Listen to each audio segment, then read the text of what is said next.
Adelante, César. Buenas tardes, ¿me escucha?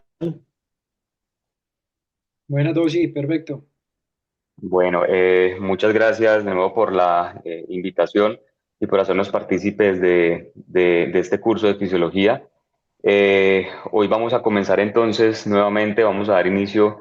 con el módulo de transporte de gases y equilibrio ácido-base. Y esta charla va a estar a cargo de nuestro fellow Daniel Melo. Daniel es fellow de la Universidad CES de Cuidado Crítico Pediátrico, hizo en Cali su pregrado y su posgrado en la Universidad San Martín y en la Universidad del Valle en pediatría. Y te agradecemos pues por participar, bienvenido y espero que nos aportes mucho, que hayas aprendido mucho. Y dale, adelante Daniel. Muchas gracias, Doc, por la presentación. Bueno, buenas tardes a todos. Pues es un gusto volverlos poder a saludar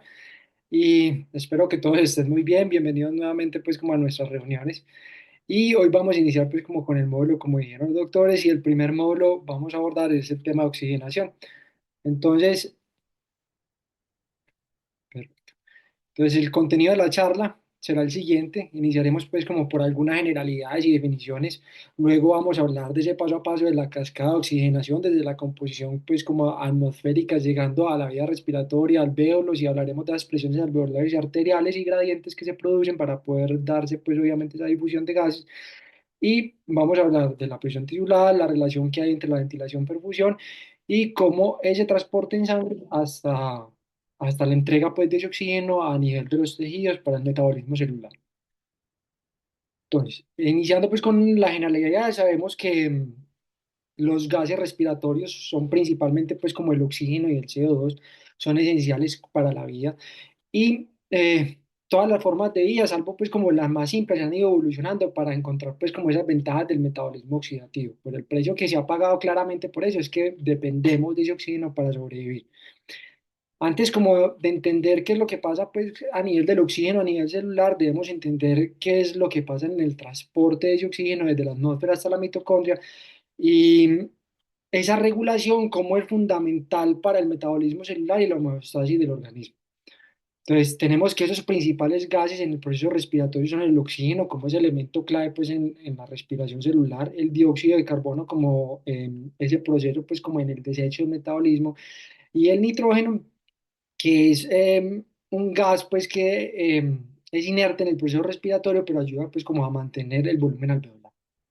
Estos gases tienen que cumplir unas propiedades que debemos también obviamente conocer. Entre ellas tenemos la presión parcial, que aquí estamos hablando es de ley de Dalton, que la ley de Dalton hace referencias como a que cada gas de manera individual va a proporcionar pues una presión específica en la concentración pues, total de, de la mezcla de gases. La difusión, que es la ley de Fick, que me habla de ese movimiento, pues como de moléculas de un gas de un punto como de mayor presión a uno de menor presión, y la solubilidad, que está dado por esa ley de Henry, que nos va a hablar pues como de la cantidad de gas que se disuelve en el líquido y que depende obviamente como de la presión parcial y el coeficiente de solubilidad. Y no olvidar pues como la composición del aire mental, que ya lo mencionaremos más adelante. Entonces, la gasometría es una prueba diagnóstica que es útil para medir cómo es la concentración de gases en sangre y así como también poder definir algunos parámetros pues, que van a ser medidos directamente o calculados y están relacionados con ese equilibrio ácido-base, el estado ventilatorio o la parte pues, como metabólica del cuerpo. Y algunos de esos parámetros son el pH, el PCO2, la presión de O2 o la saturación de O2 y algunos que son calculados o corregidos dependiendo obviamente del tipo de gasómetro que tengamos, que son el bicarbonato, la base exceso, la hemoglobina y sus fracciones, la presión alveolar de oxígeno, el gradiente alveolar arterial, el contenido arterial de oxígeno, la PAPS. O sea, básicamente la gasometría nos va a permitir poder hacer un análisis de esa oxigenación, de la ventilación, del análisis ácido-base y de la perfusión del paciente. Acá nos centraremos específicamente en la oxigenación. Entonces, cuando hablamos del término respiración, nos referimos como a ese proceso fisiológico que permite pues como esa entrada de oxígeno al organismo y la eliminación pues como del dióxido de carbono y esto va a tener cuatro componentes principales, que son la regulación de la ventilación, la entrada y salida de aire entre la atmósfera y los alvéolos, la difusión de oxígeno, de tanto oxígeno pues como de CO2 de los alvéolos a la sangre, el transporte de ese oxígeno y CO2 pues a la sangre desde y hacia las células de los tejidos pues como que va a entrar a interactuar. Y en esta gráfica vemos cómo esquematizan pues esos cuatro componentes, iniciando en el centro de control a nivel del sistema nervioso central y periférico, donde vamos a tener unos receptores que nos van a llevar a regular esos niveles de oxígeno, de dióxido y de pH, generando pues como una respuesta mecánica ventilatoria, tratando de regular la entrada y la salida pues como de aire y tratar de impactar sobre esa difusión y posteriormente pues como el transporte direccional a los tejidos para poder responder a unas demandas metabólicas. Entonces, cuando hablamos de oxigenación propiamente, nos referimos que es el proceso mediante el cual el oxígeno del aire inspirado se transfiere pues a la sangre en los pulmones para esa distribución pues como posterior a los tejidos. ¿Esto de qué va a depender? Entonces va a depender de una presión alveolar de oxígeno, de la capacidad de difusión pulmonar, de la perfusión pues como adecuada que es el flujo sanguíneo pulmonar y el transporte de oxígeno. Entonces, al llegar el oxígeno, pues más específicamente a la célula, a la mitocondria, donde aproximadamente se va a producir un 95% pues como del ATP que necesitamos para los procesos energéticos, el ácido pirúvico, que es derivado pues de metabolitos de carbohidratos o de los ácidos grasos o de algunos aminoácidos, se va a convertir en acetil-CoA en la matriz de la mitocondria, que este a su vez se va a disolver como una secuencia de reacciones que las vamos a llamar el ciclo de Krebs, y eso se va a dividir en componentes de hidrógeno y CO2. Pues este último que va a pasar pues posteriormente de la célula pues al cuerpo a través de los pulmones se va a eliminar, y el hidrógeno que en caso contrario se va a seguir profundizando pues en la célula, se va a combinar con el oxígeno pues que se ha difundido a la mitocondria y va a liberar una cantidad de energía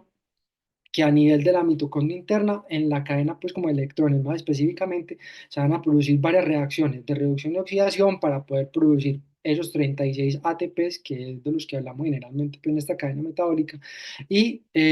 son los que necesitamos pues como para esas funciones generales, para esas funciones celulares. Entonces, cuando hablamos de la cascada de oxigenación, esta nos va a describir como ese paso a paso de ese avance de la disminución de la presión, pues como de oxígeno desde la atmósfera hasta los tejidos. Y para poder entender pues ese proceso, antes de llegar a mitocondria, lo vamos a describir de la siguiente manera que lo habla, con la captación de oxígeno desde el ambiente hasta los pulmones, el paso del oxígeno desde los alveolos a la sangre y posteriormente pues como el transporte de oxígeno hasta la liberación pues en los tejidos. Entonces, hablando de la composición del aire atmosférico, pues lo primero sería mencionar la ley de Dalton, que dice pues lo de la presión total de esa mezcla de gases es igual a la suma pues de esas presiones parciales de cada uno de esos gases que está presente en esa mezcla. Y en la primera etapa de la cascada nos habla de esa composición del aire. Entonces, a nivel del mar, generalmente tenemos una presión barométrica de 760 milímetros de mercurio, que puede ir variando según la altura y está compuesta principalmente en un 78% por nitrógeno, seguido del oxígeno en un 21%, un CO2 en 0,03% y otros gases en 0,9%. Y hablando específicamente, pues como del oxígeno, esa fracción del 21%, pues la podemos calcular de esa presión inspirada de oxígeno en ambiente, que es igual a la presión barométrica por esa fracción, que va a ser 159 milímetros de mercurio generalmente a nivel del mar. ¿Y cómo va variando pues esta presión según la altura? Entonces, debemos saber que la altitud va a influir pues como en esa variación de la presión. Y por ejemplo, acá en la gráfica podemos ver como la presión va disminuyendo y va disminuyendo pues a medida que va aumentando esa altitud, y eso se va a deber a la reducción de esa densidad molecular pues en el aire. Esto afecta directamente no solo la presión atmosférica, sino también obviamente esa fracción de CO2 disponible en el ambiente, que va a ir disminuyendo también y por lo tanto va a terminar afectando la oxigenación. Eh, Uno puede calcular pues, la presión barométrica, eso se puede expresar matemáticamente por medio de esta fórmula que habla de la presión barométrica, que es igual como a esa presión atmosférica por el logaritmo natural de esa división de la presión a la que yo estoy midiendo, a la altura a la que yo estoy midiendo sobre esa, por una constante de escala de altura que generalmente son 7.600 metros. Aquí en el ejemplo lo vamos a hacer pues con 2.600 metros, que sería con una presión barométrica pues calculada según esta fórmula de 542 milímetros de mercurio. Y así como disminuye pues la presión barométrica, vemos también que disminuye la presión de O2 y para el mismo ejemplo vemos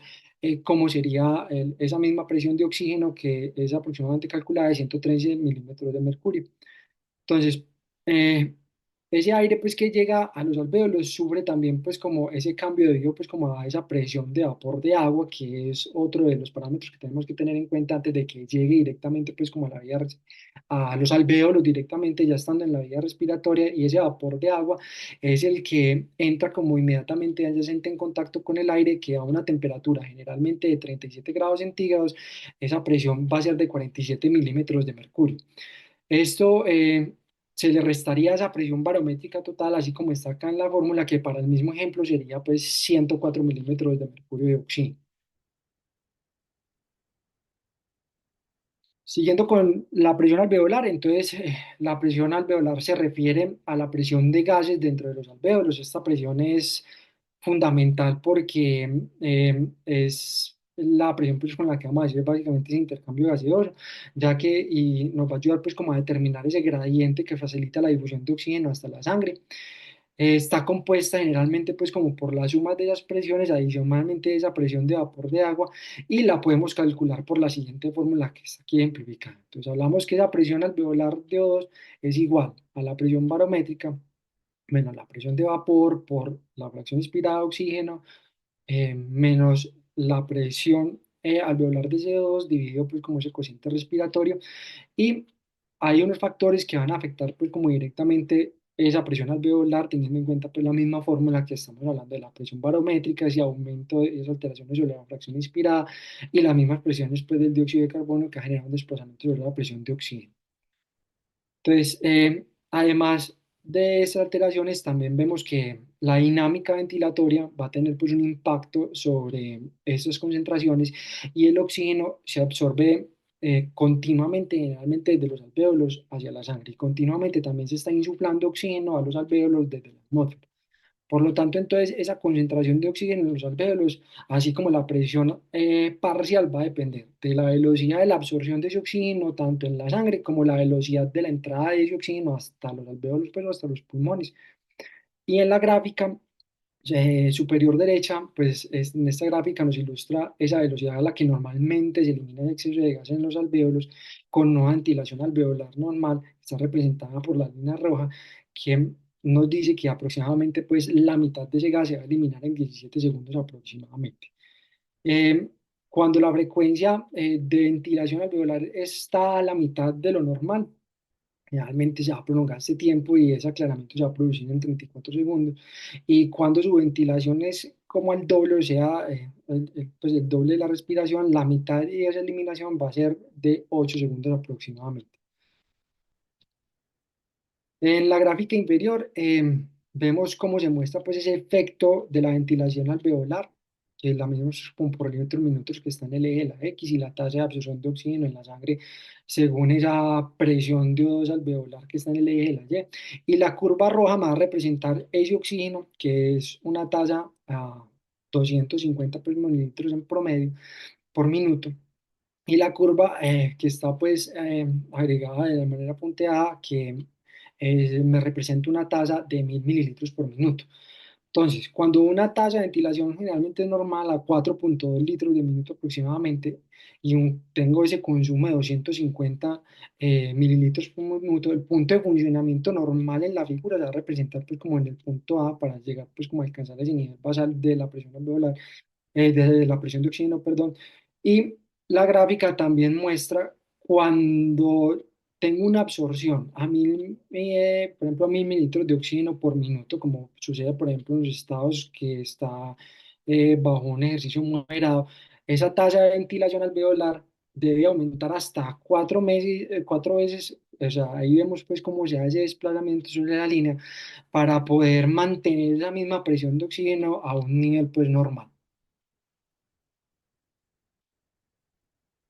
Entonces, continuamos con la difusión y antes de hablar de difusión vamos a hablar de la unidad respiratoria. Entonces, generalmente el desarrollo embrionario de la vía respiratoria va generando unas bifurcaciones y cada una de esas bifurcaciones la vamos a llamar generaciones, siendo la generación seriotráquea y así sucesivamente hasta la generación 23 y desde la generación 0 hasta la 16 es lo que tenemos esas vías de conducción porque no se van a producir, pues en estas vías solo van a conducir, no van a generar intercambio gaseoso y a partir de esta generación ya la vamos a denominar la unidad respiratoria, que es esa parte estructural donde se encarga de hacer esos intercambios tanto de oxígeno como de CO2 del aire pues que se respira para llegar a la sangre. Generalmente esta unidad está compuesta por el bronquiolo respiratorio, los conductos alveolares, los sacos alveolares y los alvéolos. Y esas paredes normalmente a nivel alveolar son muy delgadas, entonces entre esos alvéolos va a ir una red de capilares que están interconectados que va a permitir obviamente que ese gas que está a nivel alveolar esté bien cerca de esos capilares y me vaya a permitir pues que se me dé un adecuado intercambio entre esas membranas. Y en el último gráfico vemos cómo ese transporte de oxígeno desde el aire alveolar hasta la hemoglobina tiene que sufrir unos 12 pasos aproximadamente o unas 12 constantes de difusión que se da pues como a raíz de una serie de barreras, empezando por la primera capa que sería como esa interfaz del aire alveolar hasta la última interfase o hasta el último paso que es a nivel pues como de la membrana y el citoplasma del eritrocito. Entonces, hablando propiamente de difusión, es simplemente pues como ese movimiento aleatorio de esas moléculas que se dan en todas las direcciones a través de la membrana respiratoria y los fluidos adyacentes. Esto va a ser a favor de un gradiente de presión que es directamente pues como proporcional a la concentración de esas moléculas en el gas y donde va a influir también la velocidad obviamente a la que esta difusión ocurre.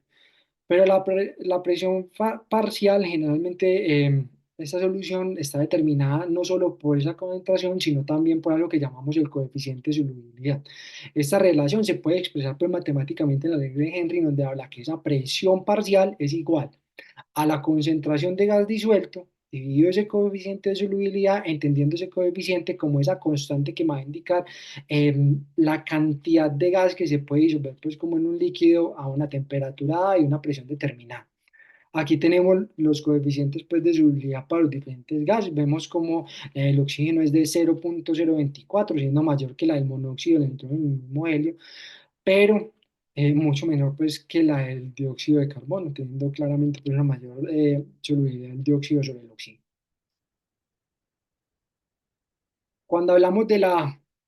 tasa de difusión neta de oxígeno, es esa cantidad de oxígeno que se difunde a través de esas membranas por unidad de tiempo. Esta difusión está determinada por esa diferencia como entre las presiones, pero además de esas presiones hay otros factores que pueden afectar pues esa tasa de difusión, que es la velocidad del gas en el fluido, el área de sección transversal del mismo fluido, la distancia a través del gas, pues, o la distancia a través de la que ese gas tiene que difundirse,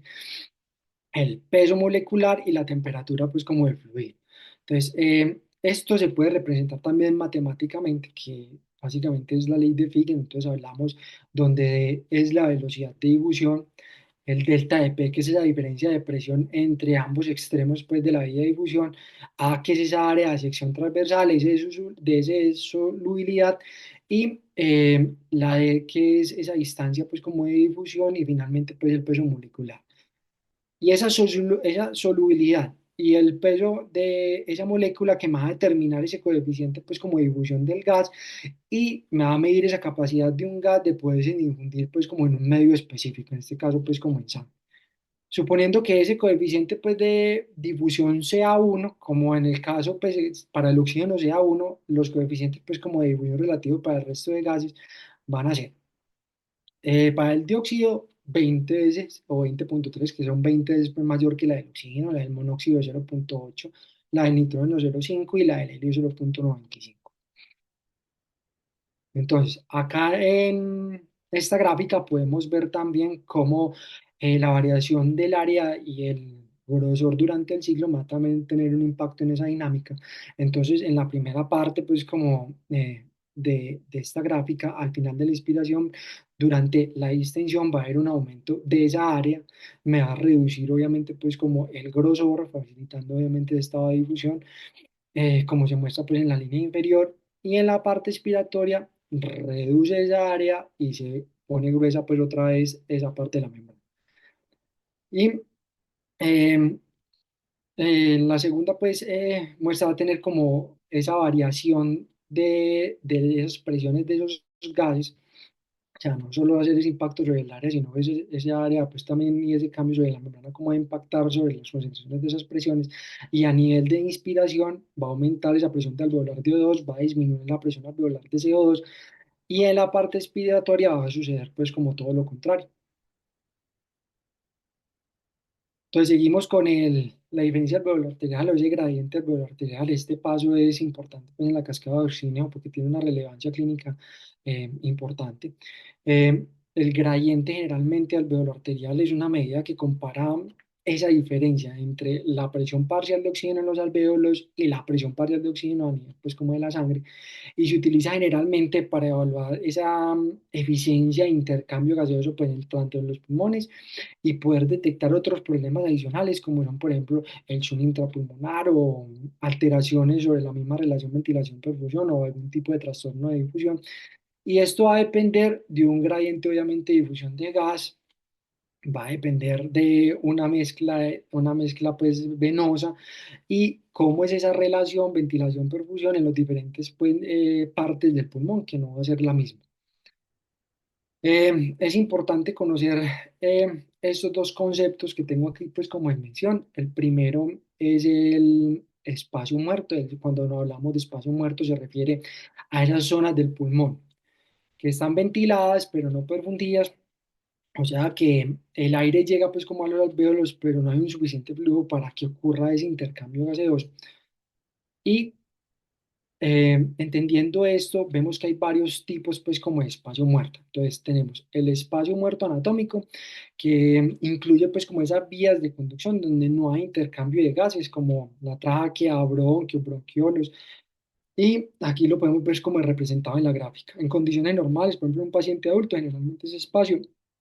es aproximadamente de 150 milímetros aproximado. Y en el espacio muerto alveolar, que ocurre cuando los alvéolos están ventilados pero no perfundidos, el espacio muerto fisiológico, que es tanto la suma de ese espacio muerto anatómico como el alveolar, que en condiciones normales generalmente es bajo, pero cuando hay patología pulmonar o enfermedades pulmonares se puede aumentar. Seguimos con el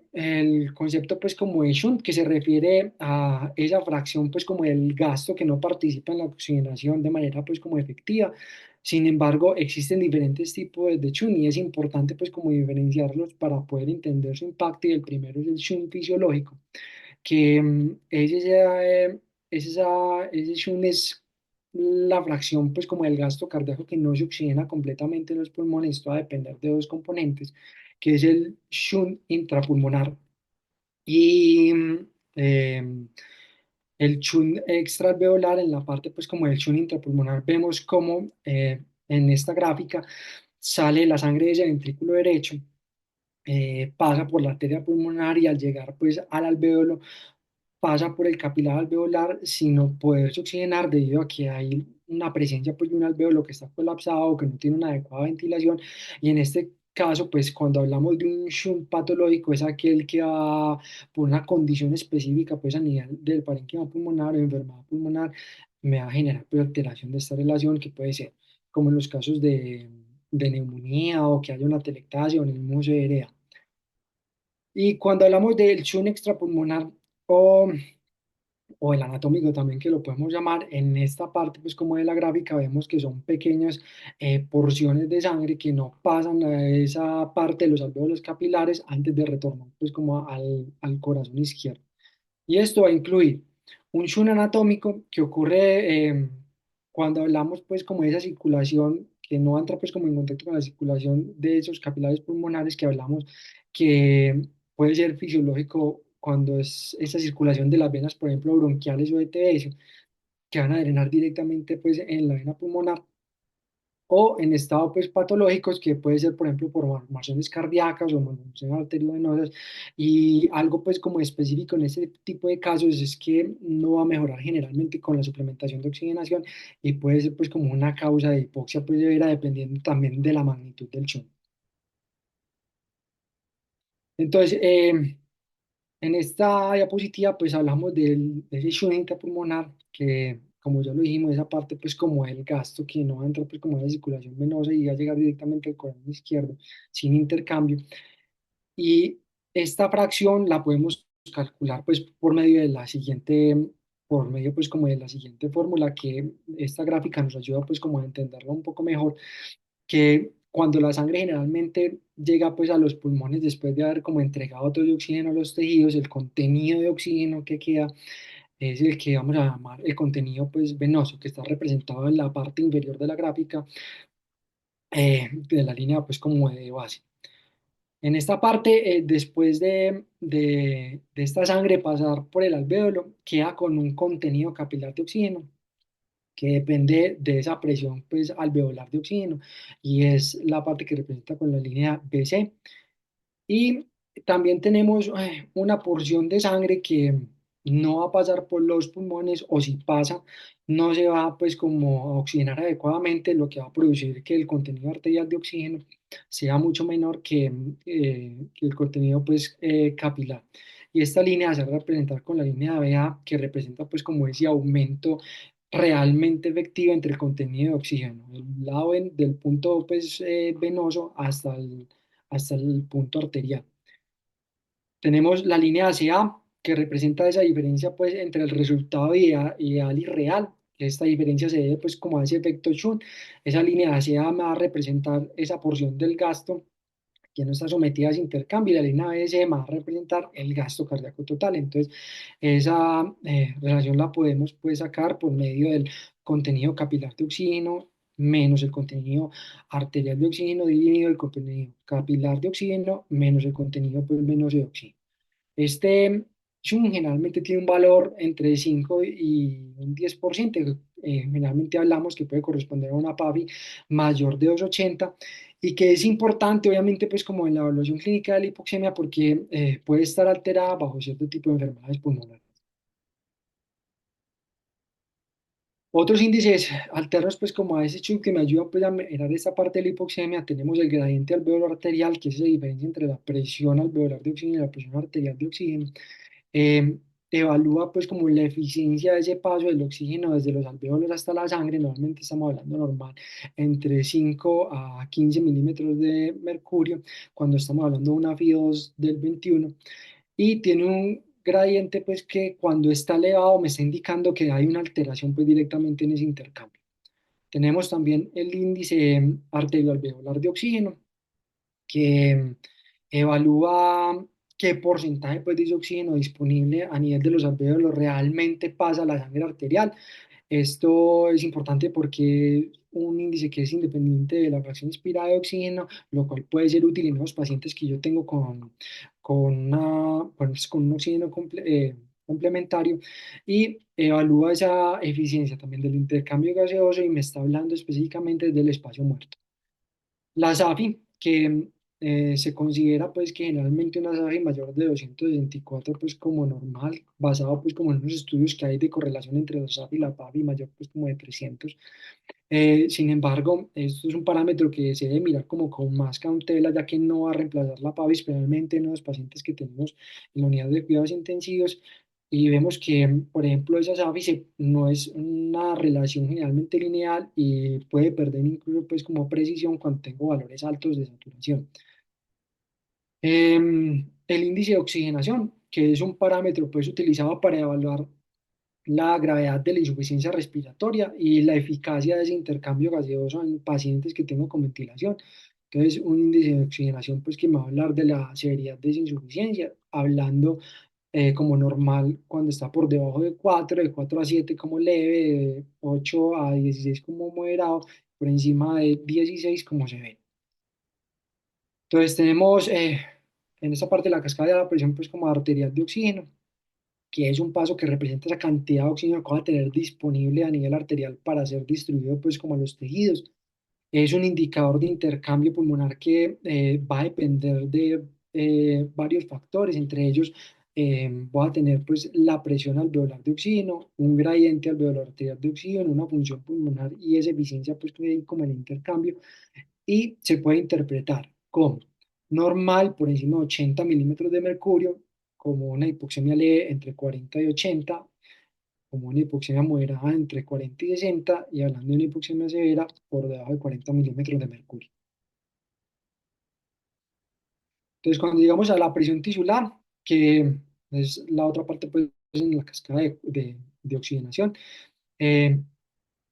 hablamos que es esa presión de oxígeno a nivel de los tejidos que nos ayuda pues como a determinar la disponibilidad de oxígeno que tenemos para el metabolismo celular y esto va a depender también de múltiples factores como el transporte de oxígeno que va a depender de ese gasto y la cantidad pues como de oxígeno en esa sangre. Me va a hablar también, va a depender también del consumo de oxígeno, que puede aumentar, pues, por ejemplo, como en estados catabólicos durante el ejercicio o los procesos sépticos, y me puede disminuir también en estados como de hipotermia o de sedación profunda. Eh, Vamos a tener pues esa difusión de oxígeno a los tejidos que van a depender pues como de ese gradiente entre la sangre que está a nivel del capilar y de la célula, el flujo sanguíneo tisular y el gradiente de oxígeno entre el capilar y la mitocondria que va a ser pues necesario para que pase adecuadamente hasta la mitocondria para darse pues todos los pasos de la fosforilación. Entonces,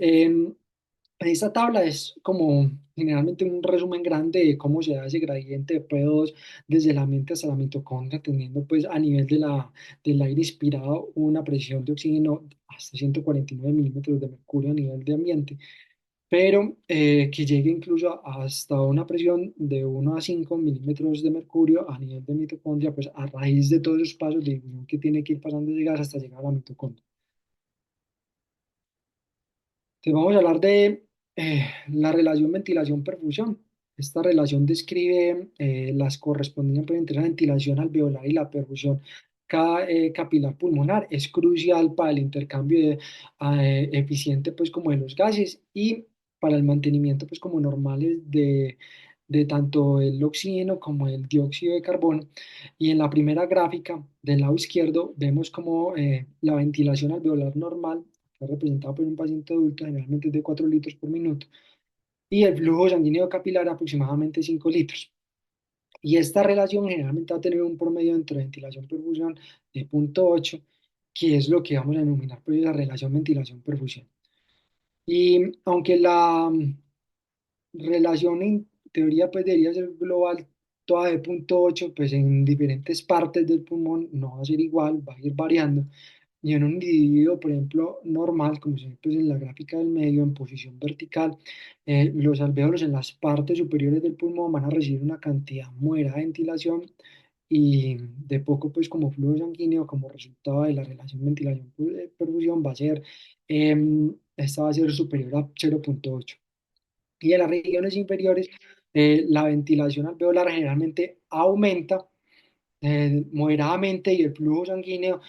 va a ir aumentando mucho más, ya que va a depender de la gravedad y como resultado esa relación va a ser menor a 0,8. La relación también afecta las presiones de oxígeno y CO2 a nivel de los alvéolos, entonces vemos en la última parte pues, de cómo la presión alveolar de oxígeno está determinada por ese equilibrio entre la cantidad de oxígeno que entra a los alvéolos y su eliminación y que esa presión de CO2 va a estar determinada tanto por la cantidad pues como de oxígeno que se difunde desde la sangre hasta los alvéolos como también la ventilación que se utiliza para eliminarse. Y en la gráfica representa pues todas esas posibles composiciones de ese gas a nivel alveolar con respecto a la relación de ventilación-perfusión a medida que va disminuyendo, aumentando. Entonces en la parte superior esa ventilación-perfusión es alta, pero la presión alveolar de oxígeno está aumentada, igual que la presión alveolar de CO2 que está disminuida. Y en el caso contrario, en las partes inferiores, esa relación entonces está alta, la presión alveolar está disminuida y la presión pues, alveolar perdón, de oxígeno está disminuida y la presión alveolar de CO2 está aumentada. Entonces, en esta parte pues, de la relación también vamos a mencionar esos dos conceptos, que es el de las zonas de West y el registro de Starling, que ha ido evolucionando pues a medida que hemos ido comprendiendo un poco más esa fisiología pulmonar, empezando pues con el concepto inicial de la zona de West, que fue escrito en el 64 por John West, que me hablaba que había un modelo pues de perfusión dividido en tres diferentes zonas basados en una relación con la presión arterial pulmonar, la presión alveolar y la presión venosa. Había una zona uno que es una presión alveolar, que va a ser mayor que la presión arterial y venosa, entonces generalmente los capilares tienden a colapsar si no hay un flujo sanguíneo pues efectivo. En la zona 2 se explicaba que es un flujo sanguíneo que es de aparición pues como intermitente, porque esa presión alveolar puede ser comprimida por la venosa y que generalmente genera un fenómeno similar al de la válvula de Starling. Una zona 3 que habla de esa presión arterial y venosa, como son mayores que las alveolar, entonces aquí en esta parte el flujo sanguíneo va a ser continuo, y una zona 4 que se describe pues posteriormente, que es asociada pues a los cambios a nivel intersticial, por ejemplo en el nivel intersticial pulmonar, esa presión adicional que puede generar una resistencia adicional sobre la vía venosa, afectando pues como esos estados de perfusión. Y aunque es útil como para entender obviamente pues ese estado de perfusión y ventilación, hoy sabemos que el pulmón no se divide pues como en unas zonas fijas, y que la perfusión es un gradiente que generalmente está influenciado también por la gravedad, también va a estar por la mecánica ventilatoria y por esas mismas presiones pues como transmembrales que están en los diferentes vasos. Y en la imagen de la derecha, generalmente representa pues como el modelo de resistor de Stalin de colapso pues, vascular, que es un concepto de fisiología de los vasos sanguíneos, que generalmente hablamos de un concepto de vasos colapsables, y que esa mecánica pues como de flujo va a depender también de los capilares pulmonares, y esa misma dinámica la podemos como extrapolar a las vías pues como respiratorias. Entonces, en la gráfica tenemos pues unos elementos descritos, que son, por ejemplo, la parte pues como del tubo rígido en los extremos, que representa pues este tipo de estructuras. Tenemos un upswing, que es la presión aguas arriba, que es decir, pues esa presión con la que ese flujo entra directamente al segmento colapsable. El downstream, que es esa presión aguas abajo, que es ese flujo o esa presión con la que el flujo sale pues como del segmento colapsable. El segmento colapsable, que es esa sección flexible del tubo que puede estrecharse o colapsarse dependiendo de esas presiones que actúen sobre él, y esas presiones que van a actuar sobre él es el PIN, o la presión pues intraluminal, que es esa presión que está dentro del segmento. El P-out, que es esa presión externa o transmural que actúa desde afuera sobre el mismo segmento, y el de cada sellado, es el box, que representa ese entorno en el que está pues la presión externa, que puede cambiar o influir sobre ese colapso de ese segmento en específico a nivel central. Entonces tenemos que la diferencia pues como entre estas presiones va a determinar si el tubo va a estar abierto o colapsado. Si la presión externa es mayor obviamente que la interna, ese segmento va a estar colapsado, se cierra pues parcialmente en su totalidad, impidiendo ese flujo. Y este modelo, pues es un modelo útil también como de esta parte de la fisiología, pero se ha ido reinterpretando, ya que esos balsos pulmonares no van a actuar con un resistor fijo, sino que también va a ser dinámico, y va a tener pues una dependencia de unos cambios también asociados a la presión alveolar y a la presión arterial, y que hay que entender también que hay otros mecanismos adicionales, como son, por ejemplo, la autorregulación del flujo, como hablamos, por ejemplo, en la vasoconstricción hipóxica, que van a tener un impacto pues, sobre este tipo de dinámica. Entonces, cuando hablamos de esas alteraciones de la ventilación-perfusión, generalmente pues, los trastornos respiratorios vienen acompañados de una alteración en esta relación. Como vemos pues, en el ejemplo de la gráfica, los trastornos eh, estos trastornos pues, van a ir cuando están pues, asociados pues, a una disminución como tal de la perfusión, el área pues, pulmonar que está afectada va a recibir ningún flujo sanguíneo en relación con esa ventilación, y esa relación va a ir en aumento. Y esa ventilación alveolar no va a ser efectiva, y esto es lo que vamos a hablar de una ventilación de espacio muerto, donde esa presión alveolar de oxígeno está aumentada, como me he dicho, y esa presión alveolar pues, de CO2 está disminuida, y el gas alveolar va a asumir la misma composición pues, como ese aire inspirado. Algunos de los trastornos pulmonares pues, que me pueden ocasionar esto son, por ejemplo, los embolismos, la hipovolemia, la enfermedad intersticial severa, efectos pues, como de masas, neumotórax, masas pues, externas dentro del mismo pulmón. Y en la segunda gráfica vemos que en los trastornos pues, que disminuye generalmente la ventilación pulmonar, el área pulmonar que afecta... em, que afecta pues esa parte de recibir o que no, pues que reciba poco o ninguna ventilación en relación con ese flujo sanguíneo, es lo que se hace pues que llamamos como esa parte del shunt. Entonces hace que la relación ventilación-perfusión disminuya,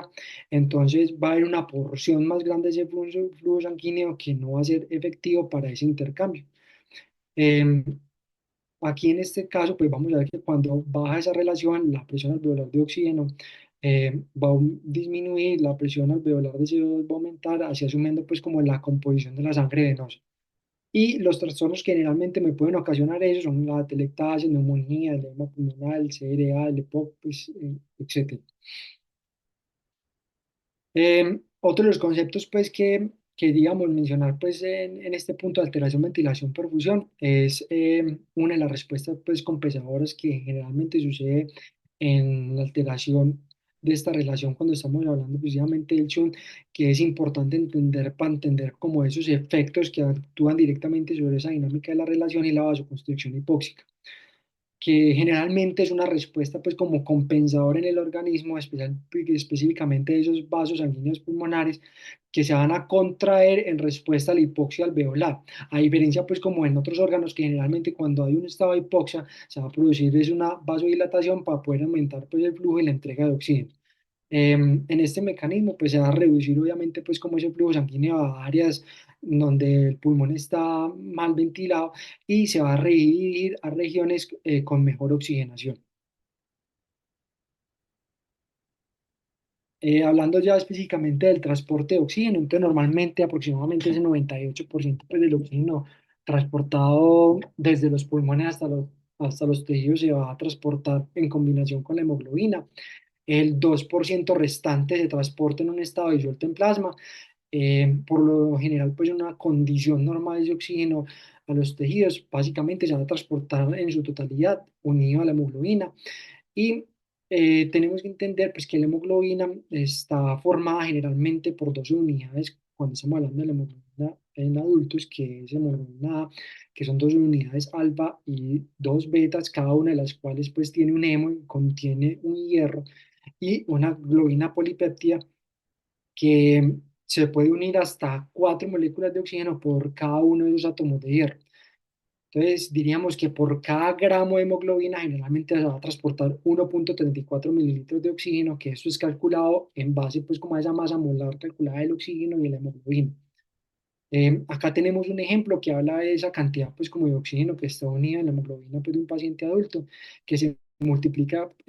por esa capacidad pues del oxígeno, de la capacidad de oxígeno en la hemoglobina por el contenido de hemoglobina en sangre, que en este caso serían 15 gramos, para un total de 20,3 mililitros de oxígeno pues, por decilitro de sangre. En el caso del oxígeno disuelto, a medida que el oxígeno se va difundiendo pues, desde los alveolos hacia la sangre capilar, se disuelve pues, en plasma, manteniendo como esa estructura molecular y se va moviendo pues, libremente alrededor de todo ese plasma en estado pues, en su estado gaseoso normal. Clínicamente, esta porción del oxígeno es la que se mide para evaluar la presión parcial del oxígeno en el paciente. La cantidad, pues, como de oxígeno que generalmente se disuelve en el plasma lo podemos calcular por medio de la función de la ley de Henry, que habla que es que a una temperatura corporal normal se va a disolver aproximadamente 0,003 mililitros de oxígeno por cada decilitro,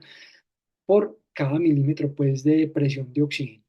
Entonces, en un individuo sano, generalmente esa presión de oxígeno, si es de 100 milímetros de mercurio, va a transportar aproximadamente 0,3 milímetros de oxígeno disueltos por cada decilitro, pues como de plasma. Y en términos de transporte, pues eso generalmente va a representar pues un porcentaje relativamente pues como pequeño. En esta gráfica de saturación vemos cómo eh, hacemos pues como síntesis de ese ejemplo con respecto pues a la saturación. y vemos que esa presión arterial pues normal a 100 mililitros de mercurio, la saturación de hemoglobina es de 97,5%, que esto representaría ese 19,7 pues como milímetros de oxígeno por decilitro de contenido de oxígeno a nivel arterial, y en el punto venoso generalmente a una presión de oxígeno de 40 milímetros de mercurio, esa saturación va a ser de 75% con un contenido pues como venoso de 15 mililitros de oxígeno por cada decilitro. Y el oxígeno disuelto que está en la parte pues, inferior, en la curva verde, que generalmente mediría 0,3 adicionales pues, como a este contenido de oxígeno que sería mínimo. Entonces, el contenido de oxígeno en sangre se puede representar pues esa cantidad de oxígeno transportado generalmente por medio de esta ecuación. Generalmente unimos las dos fórmulas para calcular tanto con el oxígeno pues como unido a la hemoglobina y el disuelto. Tenemos que el valor normal del contenido arterial de oxígeno es aproximadamente de 20 mililitros por decilitro, y el contenido venoso es de 15,5 mililitros por decilitro. Generalmente se usa pues como para evaluar esa capacidad de entrega del oxígeno a los tejidos, y cuando tengo este gradiente arterial bajo pues generalmente me puede indicar por ejemplo un estado de anemia o hipoxia o problemas directamente pues como con la oxigenación pulmonar. Entonces, la curva de disociación de hemoglobina. Obviamente, pues otro punto pues, importante conocer en el transporte, describe la relación entre esa presión parcial y la saturación de oxígeno de la hemoglobina, representa esa hemoglobina pues que carga y descarga oxígeno de los tejidos según las necesidades pues, del organismo. Esta curva tiene una forma como es, una forma sigmoidea, que es debido pues como a la cooperatividad de la hemoglobina, que nos hace como referencia que a medida que la molécula de oxígeno se va uniendo a esa hemoglobina, cambia esa estructura de la hemoglobina, aumentando su afinidad para captar más O2, pasando de un estado tenso a un estado relajado, y a medida que viceversa, que la hemoglobina va liberando ese oxígeno, su afinidad por ese oxígeno va a ir disminuyendo, produciendo pues un estado tenso con mayor pues fuerza entre sus enlaces. Existen algunos factores que se pueden obviamente pues desviar esa curva a la derecha o a la izquierda. Por ejemplo, la derecha disminuyendo su afinidad, vamos a hablar que el aumento del pH, perdón, que la disminución del pH, el aumento de la PCO2, el aumento de la temperatura y el aumento del 2,3 glicerol. Y en el caso contrario, hacia la izquierda, aumentando su afinidad, eh, el pH aumentaba, pues todo lo contrario, una PCO2 disminuida, una temperatura disminuida, un difosforiglicerol disminuido, al igual pues que por ejemplo en los estados o en los casos de la hemoglobina fetal o la carboxihemoglobina, que también dificulta pues como esa afinidad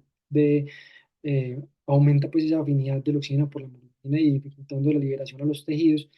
Y hablamos también de otro punto que es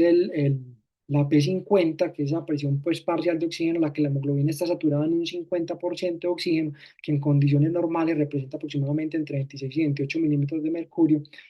que refleja esa afinidad de la hemoglobina por el oxígeno. Entonces, si tengo un P50 aumentado,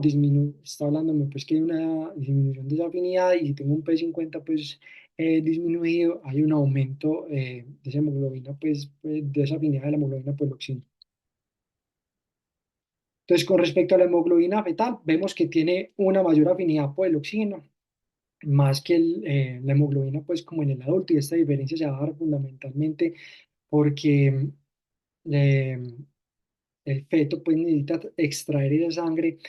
de ese oxígeno de la sangre directamente de la sangre materna que está a nivel de la placenta, y la diferencia crucial radica en que las cadenas gamma de esa hemoglobina fetal se unen al 2,3 difosforiglicerol de una manera menos hábil, o sea, con menos avidez que las cadenas beta de la hemoglobina del adulto. Entonces, con menos 2,3 difosforiglicerol unido, generalmente la curva de disociación de esa hemoglobina fetal va a estar desplazada pues a la izquierda, hablando que tenga una P50 alrededor de 18 a 20 milímetros de mercurio, indicando pues una mayor afinidad.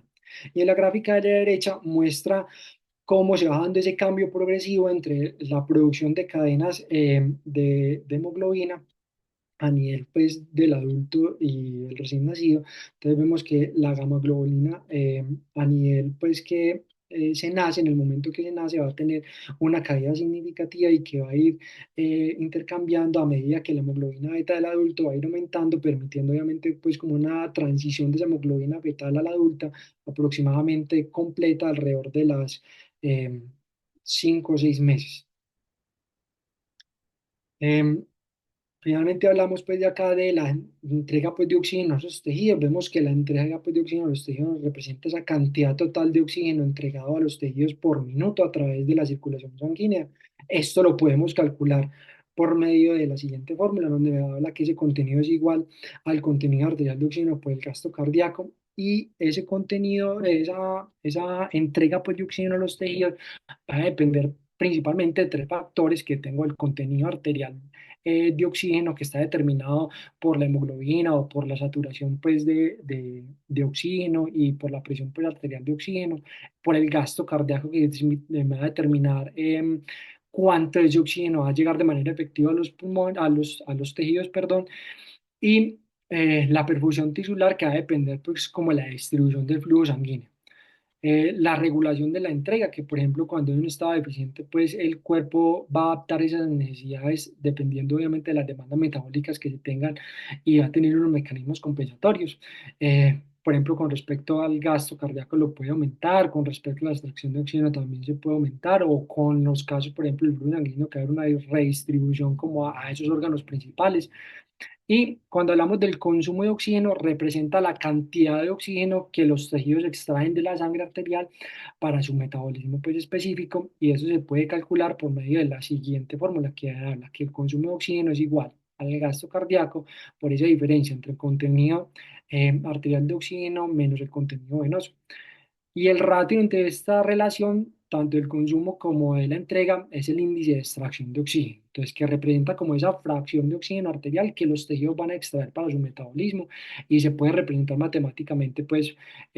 cogiendo esta parte del consumo de oxígeno, dividiéndola por la entrega por 100, porque es un resultado porcentual. Y hablamos que unos valores normales en estado basal van alrededor del 25%. Por ejemplo, cuando está bajo, entonces quiere decir que hay una menor extracción, y que puede ser pues por un aumento específico en el gasto cardíaco, una disminución en el consumo, y cuando está aumentado, que va a indicar que hay una mayor extracción, lo que me puede indicar pues un proceso de hipoperfusión o una mayor demanda metabólica. Entonces, las conclusiones: tenemos entonces que conocer y comprender la fisiología del oxígeno en el proceso respiratorio es esencial para interpretar el estado de oxigenación de un paciente. Los gases arteriales son la herramienta más práctica y rápida para poder interpretar el estado de oxigenación de mi paciente. Y los gases me permiten dar una interpretación a los trastornos de oxigenación, y así dar un rápido abordaje, un rápido pues como abordaje diagnóstico y un manejo guiado.